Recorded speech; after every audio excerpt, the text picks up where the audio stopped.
iRacing is about to change forever. This is a genuine game changer. iRacing say that existing iRacing drivers are not ready. You are not ready for this. New iRacing drivers, this might be the perfect time to jump in. I'm going to cover everything in this video. It is crazy. We've got a brand new weather system, and it's not just rain. They call it Tempest. We've got a new track coming, obviously, but that's actually the smallest thing. We've got a brand new UI and a way to engage in iRacing. We've got brand new overlays, and there's just so much stuff coming in this video. I'm going to show you absolutely everything. I do want to start with a word about the Daytona 24 Hours. 19,000 total drivers in that race, and I was one of them. iRacing is the best place to do team endurance racing. So if that's what you're looking to do, you can't do it in Forza, you can't do it in Gran Turismo, iRacing is going to be for you. I remember doing the iRacing Daytona 24 Hours in 2020 when it almost didn't work. Like, we had to wait like 6 hours. This time it just worked like that. So good job, iRacing. So here we go. This is all about the Season 2 March build, which is a fairly innocuous way that iRacing are calling it, but it is the biggest update ever because, well, even if it wasn't for all the other stuff, we are getting rain. So we are getting rain finally in iRacing. It's been literally years. I've covered this on the channel for ages. They call it Tempest. They say the Tempest system delivers an experience unlike anything else in simulation racing, and it may take some time for iRacers to properly acclimate to the feature. To help set expectations, it is important to understand that the rain in iRacing does not operate like what sim racers and racing gamers have experienced in racing video games and simcade racing titles. Shots fired! Shots fired by iRacing. Oh my goodness. This is rain done the iRacing way. A true-to-life dynamic simulation of the multitude of physical and environmental factors experienced in racing in the rain and how water interacts with both the racetrack and tyres of your car. So I've done a lot of karting in wet weather, in slick tyres, and I can tell you that it is true. No video game or simulation I've ever done has correctly simulated how I drive and race in the rain in real life in terms of wet lines, getting off the rubbered stuff, taking tighter lines, using the throttle to turn the car and everything. Gran Turismo 7 is pretty good, actually. Gran Turismo 7 is pretty good. Right, so iRacing say racing in the rain can be counterintuitive at first, and successfully navigating a wet race will involve unlearning habits you might have when they're dry. Basically, they're saying this is going to be really weird. I love the sound of this. I love it. If you've ever done motor racing or karting in the wet, you'll know it's completely different. So I'm guessing that they think they're going to release this and people are going to go, oh, it's broken, my tyres are just spinning. Sorry, that's how it is. Although racetracks may appear smooth to your eye, asphalt has roughness and texture with peaks and valleys. Absolutely true. If you zoom in on the tarmac of a race circuit, it's like looking at the earth. You've got these big differences, and that's where the water goes.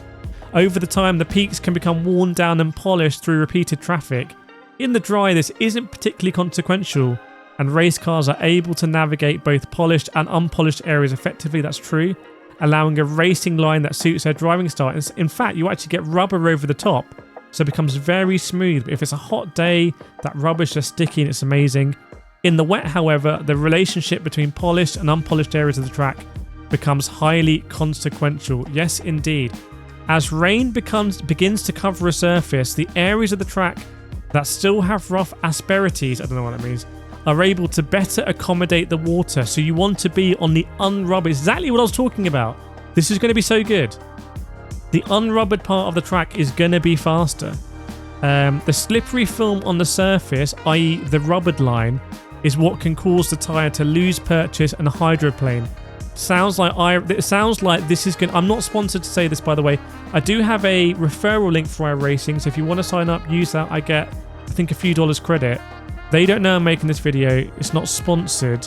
This sounds incredible if they can pull it off. They're giving it the big talk here. So the end result is a typical racing line becomes slicker sooner than the rest of the track, and racers need to seek areas offline to find grip to their tyres. There are going to be some people watching this video, sim racers, could be you. I'm talking to you right now.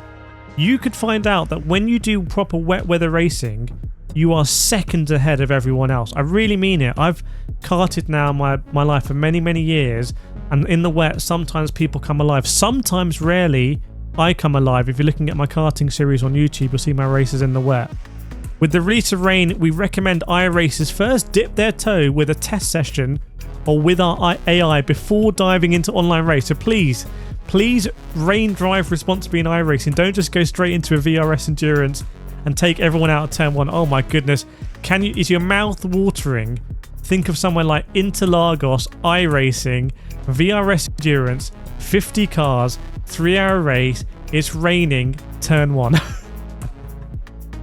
If you like the sound of that, make sure you're subscribed to this channel because I'm going to be doing it. So yes, you can do the forecasted weather and static weather and timeline weather, which they say puts the power of Jupiter in your hands with a fully customizable keyframe by keyframe experience. So if you're racing in leagues and championships like iRacing, I know those league managers are going to be customizing a really dramatic race that people, again, are praying that happens in Gran Turismo and it doesn't. So yeah, this is coming week 1. So this is what they say. Foundationally, Tempest will be deployed across every series on the service. However, that does not mean that it will be raining in every series across service. It will not. Rain will be enabled by our series admins on a series by series basis based on whether the cars support the feature and whether it's appropriate for the level of competition. Additionally, they say to give everyone an opportunity to become familiar with the system, the possibility of rain will only be enabled in select weeks. So they're going to bring it in slowly because they know it's going to be carnage. I can't wait for this. There's going to be so much rage. There's going to be so much chaos. There's going to be people getting banned because of voice chat and in the chat. I can't wait for it. I'm going to be streaming this. Now, whether it rains or not will depend on the Tempest forecast system, they say. This system is dynamic and tied to the historical weather. Keyword, historical weather at many racetracks around the world. Every racetrack in iRacing is real. There are no fake circuits. So the weather is also going to be historical. It's going to be correct, I believe. Competitors will want to keep track of the forecast, but should know it's just a forecast. And we all know how Mother Nature has a mind of its own. You can tell they are so excited to deploy this. This week, as I record this, Le Mans Ultimate is going to become the big news. Early access. I wonder if the people at Le Mans Ultimate knew that iRacing is about to deploy wet weather, and that's why they're releasing Le Mans Ultimate a bit early in early access. I'm just going a bit conspiracy theory there. So iRacing say you may go into a race that has a high chance of rain with dark clouds and find that the rain never materializes. So you'll be actually looking at the sky, and I do this when I race in karting. I'm looking at the sky. I think it's really overcast. I see something on my helmet and I'm like, is that just two-stroke coming off the kart in front, or is it actually rain? And then, you know, spits of rain. I love the fact it's a forecast. Remember, Gran Turismo is not a forecast. That is just a representation of where the rain is and where it's going to go. You may also enter a race where the chance of rain is relatively low, but winds start to blow in a certain way and you find yourself facing a sudden storm. The longer the race, the greater the uncertainty. So endurance racers will need to be well aware of the environment. This is genuinely a game changer if they can pull it off. I just recommend you watch my videos on it.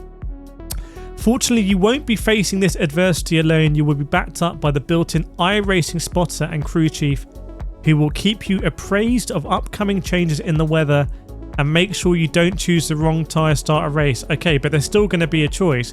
Do I start on the softs? Do I start on the wet tyres? When do I pit? I cannot wait for this. Or if you have a friend or teammate joining you as a spotter, they can keep an eye on the forecast. So it's going to bring spotters back into play. I love it. The weather radar and what your competitors are doing. In an endurance race, oh, so-and-so is pitted from P5 or P18. They've decided to go onto the soft tyre now. Is that going to be the faster tyre? Yeah, they say it's going to add a new strategic dimension. Now, iRacing also add, when we were considering releasing Tempest and Rain along with the December 23 build, we had a well-rounded... So they wanted to do this before Daytona, I suspect. We had a well-rounded but small batch of cars that we're going to ship with rain support on day one. That would have been the FF1600, the Toyota GR86 and the Ferrari 296. So basically small batch means 3 cars. Now they've had an extra 3 months. There's going to be 11 cars. No, it's more than 11 cars. It's going to be the whole endurance. It's going to be GT3, GTP and LMP2. It's going to be IMSA. It's going to be the IMSA field. So you can go in the big caddy. You can go in the 9, all the GT3s. Wow. Plus the FF600, GR86 and the FIA F4. other cars are going to be added over time to rain. So yeah, IMSA. So not VR Resta, there's IMSA Pilot or whatever the IMSA one is. That's going to be absolutely crazy. Graphically, rain has been a significant undertaking. And they say they've been improving it. We'll have to find out. It's all physically driven, including the wetness of the track, water sucked off the track by the aerodynamics of the cars, and the water flung through the air of the tyres. I'm going to reserve judgment on that. I want to see it.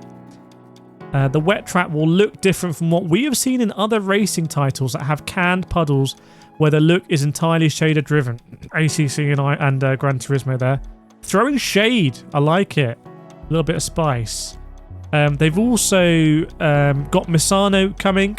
So Misano, I'm going to be going to Misano this year for Formula E. So I will be at Misano.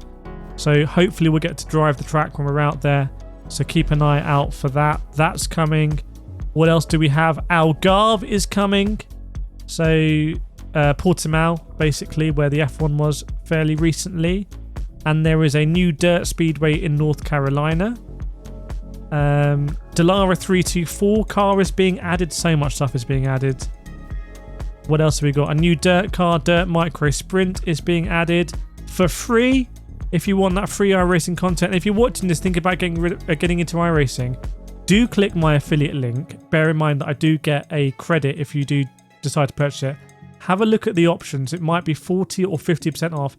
You can always go for a short membership and try it out. So you can go for a short one, see what you get for free, and see what you think. So that's what I recommend doing if you want to get into iRacing. What else we got? We got a SRX race car as well. NASCAR fleet is up to date. So they've updated 3 Cup graphics models. So more NASCAR stuff. IndyCar is going to be improved. Now we have the IndyCar license back on iRacing. So that's going to be really exciting. By the way, on NASCAR, it is the Daytona 500 the weekend I'm recording this. License structure is improving as well. So the road license is going to be split. There's so many big changes between oval and road. Okay, so we've got road... Sorry, that didn't make any sense. Road license is being split between open wheel and sports car. If you've looked at my iRacing beginner guide, I've said all along now for years, really there's 2 paths into road racing.